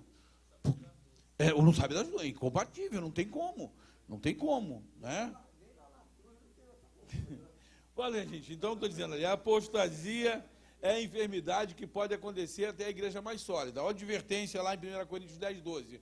Aquele que está em pé, cuide para que não caia. Então, vamos lá, gente. O capítulo 6 mostra aí algumas questões importantes. Diz aqui, advertências a não retroceder. Aqueles que foram eliminados, antes está falando isso aí de uma maneira fantástica, né? Ele diz, esses que foram salvos por Cristo, a Bíblia diz que resplandece neles a luz do Evangelho de Cristo, que é a glória ou a imagem de Deus. Então, olha só, os que aceitam verdadeiramente experimentam a luz do Senhor. Quando você está na luz do Senhor, você consegue discernir o que é ensinamento de Deus e o que é o ensinamento do diabo. Quando alguém é iluminado por Cristo e passa a crer nele, passa a viver com ele, ele também é iluminado para enxergar as realidades espirituais.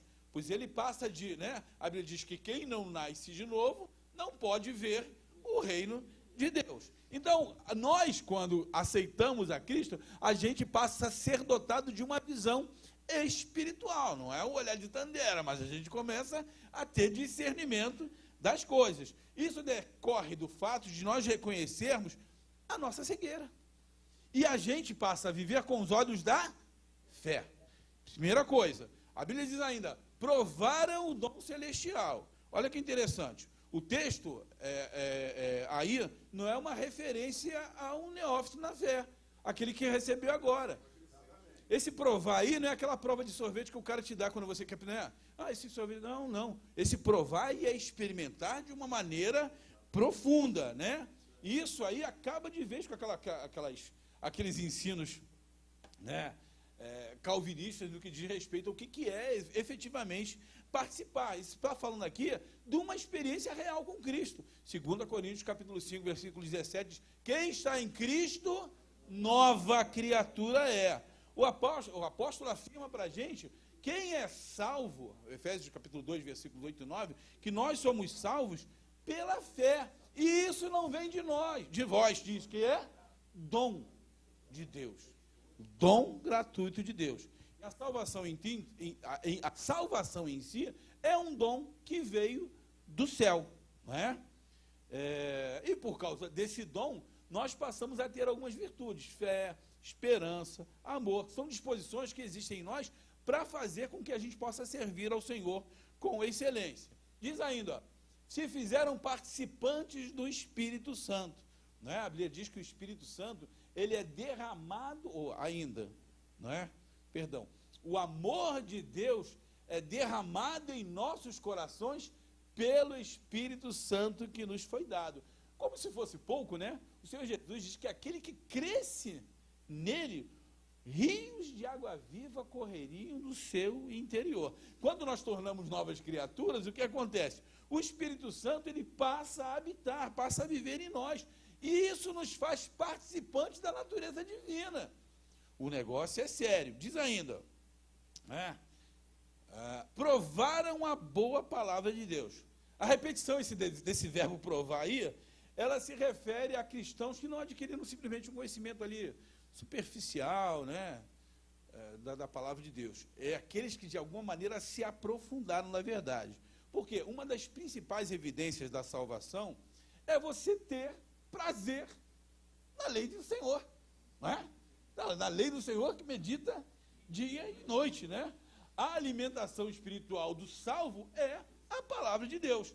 Quem é salvo em Jesus não se satisfaz simplesmente em provar, né? Não experimenta, apenas em experimentar a palavra de Deus. Nós queremos experimentar a palavra de Deus, nós queremos ouvir a palavra de Deus, nós queremos ler a palavra de Deus, nós queremos estudar a palavra de Deus, nós queremos meditar na palavra de Deus, nós queremos viver a palavra de Deus e nós queremos a todo tempo confirmar que essa palavra é verdadeira, porque ela provocou mudança em nossa vida. A palavra de Deus é verdadeira, ela nos traz vida nova e abundante. E qual é a importância da gente aprofundar na palavra? Não é? A parábola do semeador mostra de uma maneira muito interessante. Aquela semente que entrou no terreno pedregoso, né? Pedregoso. A semente chegou até a germinar, mas como ela não tinha profundidade, não é? O sol veio e por falta de raiz, ela não consegue sobreviver. Volta àquela questão que a gente está falando, Rafael. O que a pessoa recebe com alegria no primeiro momento viceja e tal, mas quando vem as circunstâncias, como não tem profundidade, morre. E ainda, provaram as virtudes do século futuro. Bom, gente, a lição ainda fala sobre isso, a recaída no fosso da apostasia. Interessante essa palavra recaída aí, porque esse texto é usado como se é equivalente lá ao capítulo 3 de Hebreus, versículo 12, que fala de pessoas que têm um coração mau e infiel, esse coração mau e infiel que leva a criatura a se afastar do Deus vivo. Essa recaída aqui dá a ideia da pessoa que estava, por exemplo, num momento de um processo de cura, no hospital, já viram isso?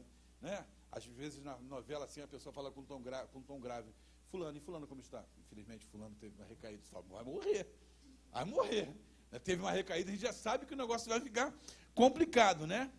Então muitos teólogos às vezes dessa chamada predestinação, voltando aqui, né, restringem a apostasia a um abandono temporário. A ideia de que a pessoa foi ali, foi experimentar, não, mas vai voltar. Nem sempre é assim, né? Cristãos não estão eternamente seguros, e cristãos, mesmo cristãos verdadeiros, é o que a Bíblia diz, podem cair da graça, não é?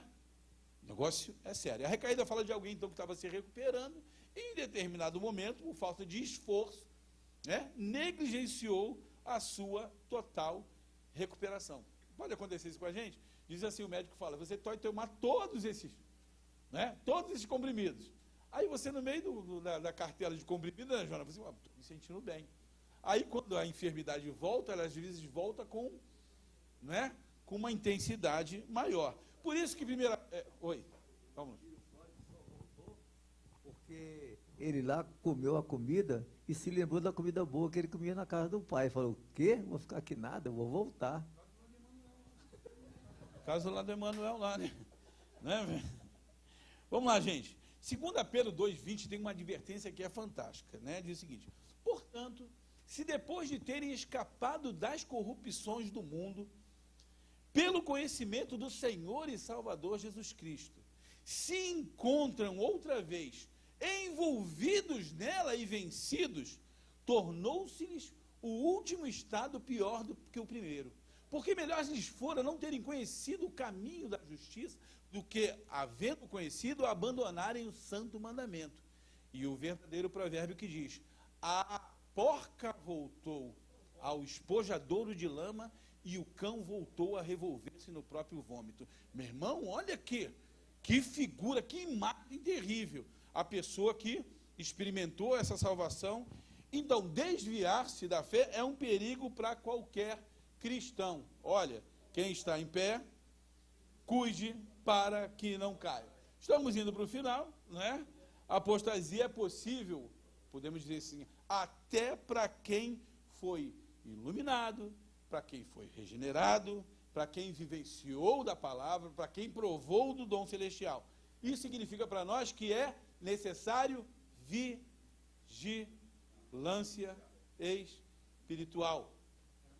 Tem pessoas que a gente pode dizer o seguinte: o espírito está pronto, mas a carne é sem vergonha, né? Conclusão, vamos lá para o final, né?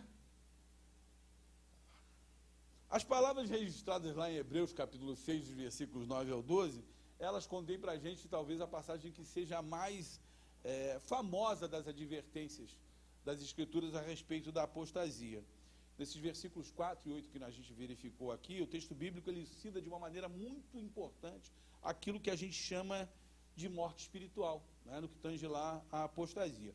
Infelizmente, acreditem, queridos, muitos apóstolos não voltarão para o Senhor.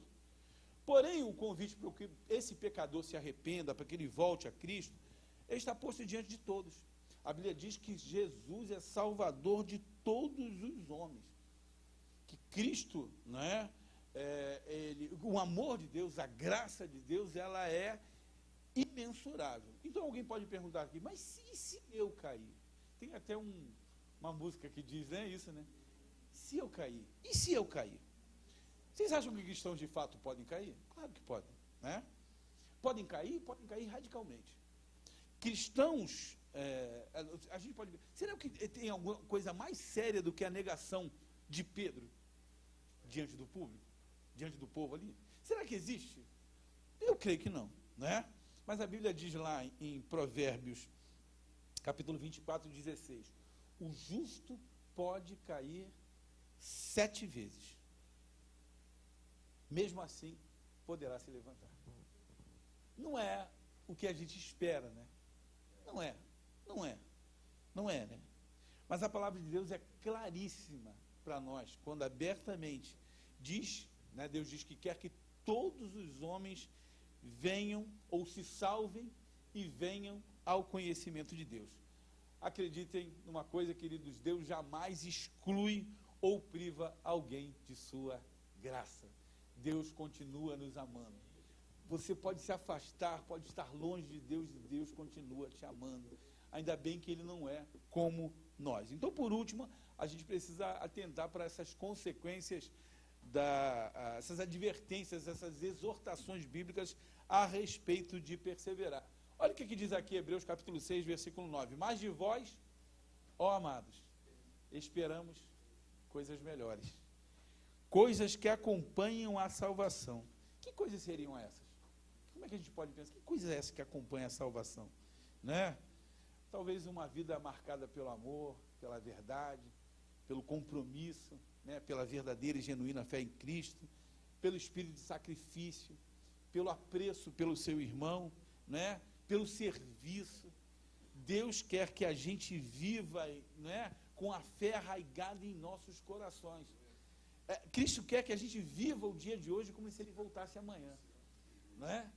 Que a gente viva nesse presente século, a Bíblia diz, sóbria, piamente, né? Sendo irrepreensíveis, sinceros, inculpáveis, filhos de Deus no meio de uma geração perversa e corrompida, na qual resplandeceremos como astros dessa geração. Em suma, então, irmão, nós somos pecadores, nós necessitamos de um Salvador grandioso, poderoso, e é isso exatamente o que Deus providenciou para nós quando enviou o seu Filho Jesus Cristo, quando o Emanuel esteve aqui presente.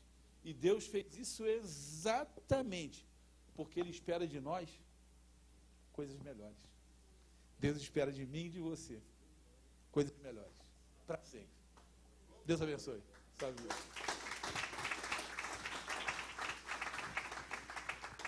Jesus passou muito tempo hoje. Passou em muito, né? 9h15. Maravilha. Vigília. Deus abençoe a todos, muito obrigado. Né? Eu disse que, André, exatamente a lição é, né, grande para a gente. Mas é isso, querido. Reforçar os anúncios aí, pastor. Vem aqui, por favor. Então, pessoal, só reforçando aqui, dia 13, 9 horas, a gente vai fazer aí a live do NPC, como se posicionar biblicamente diante dos desafios contemporâneos. Obrigado. Aí o Felipe que mandou essa daqui, ó. Então, reforçando, dia 14, dia 14/2, 21 horas, como se posicionar biblicamente diante dos desafios contemporâneos, live do NPC, a gente vai receber o pastor Ronald Gustavo e o pastor Erivelto Nunes, aí duas pessoas aí que estão bem preparadas para poder falar sobre este assunto e que é de suma importância para a gente neste tempo, mais do que nunca, né, na verdade. E o outro anúncio é acerca da nossa live, que na verdade vai ser uma maneira de a gente fazer um culto em que a gente congregue as pessoas que não estão próximas da gente, né, principalmente os nossos colaboradores lá de São Paulo, que vão estar participando dessa nossa festividade online, e é uma maneira também de você poder participar. Nos outros anos a gente fez alguma coisa mais fechada ali para comemorar entre os voluntários. Dessa vez a gente vai optar em fazer uma transmissão. Vai acontecer no dia 15, 22 horas, né? Um horário que ajuda e facilita quem ainda tiver culto nas suas filiais para poder participar. E promete aí ser toda aí uma liturgia, né, pastor Ronaldo? Como de fato deve ser um culto de adoração a Deus, tá bom? Vamos nos colocar de pé. Antes de encerrar aqui, a nossa irmã Lúcia, ela falou comigo aqui no início, até deixou comigo aqui um anúnciozinho dela aqui. Ela produz, né, umas tortas artesanais, e pelo que eu vi aqui, o Maná aqui é possuidor de grande parte de recheio, né? Então a massa da torta salgada da irmã é um negócio bem sutil, porque o recheio aqui é consistente.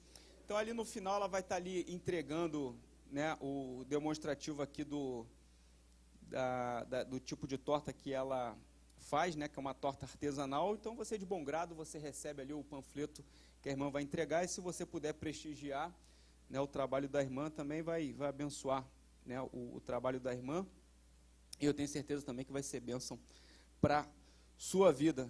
Acho que é isso, né, pastor Ronaldo? Quantos foram abençoados aí pela aula do pastor Ronaldo? Para a gente encerrar aqui, teve uma pergunta, acho que é o irmão Décio que está no... então aí o Décio, ele fez uma pergunta, né? Como que vocês classificam o desigrejado? Eu diria que o desigrejado é um membro fora do corpo, e todo membro fora do corpo vai necrosar e provavelmente vai apodrecer, porque membro fora do corpo perde a vida, e na verdade não é uma classificação, né? Não, mas é a realidade, né? O membro foi feito para estar participando do corpo, porque fora do corpo não há vida. E aí, na verdade, é uma conceituação, não é nenhuma classificação, porque a classificação já é essa, desigrejado, que é o membro fora do corpo. Hoje eu vou fazer aqui diferente, chamar o nosso professor Anderson para fazer uma oração.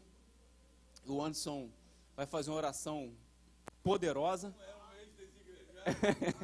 Vai fazer uma oração poderosa para você em paz, ou você que vai ficar aqui no culto dos homens.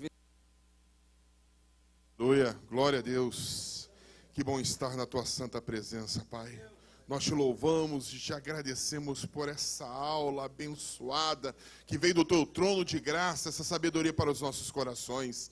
Pai, nós te pedimos, Senhor Deus, que cada família, cada pessoa aqui presente nesta noite possa ter recebido esse ensinamento e receba de ti uma bênção especial. Continue conosco nesta noite, Pai, nos abençoando. Abençoe a cada vida aqui presente, Pai. Pastor Ronaldo, pastor Edivanei Fernandes, todos os pastores aqui representados também, muito obrigado pela vida de cada um deles. É a oração que nós te fazemos no nome santo de Jesus. Amém. Amém. Só um aviso, semana que vem, possivelmente, a Eberiana será online. Sexta-feira de carnaval, mas não é por conta disso não. Geralmente a gente faz na sexta-feira normalmente. O problema é que vai ter o último ensaio da bateria aí, que na bateria eles vão ter que usar negócio de cavaquinho, gravar tudo aí, e aí vai ficar realmente impossível da gente fazer aqui. Então, para fazer meia boca em qualquer lugar, a gente faz online, vai ser o pastor Gilson Paulo. Assistam, porque vai ser top. Deus abençoe. E terça e quarta-feira estejam conosco nas programações daí da Fábrica EBD. Pai.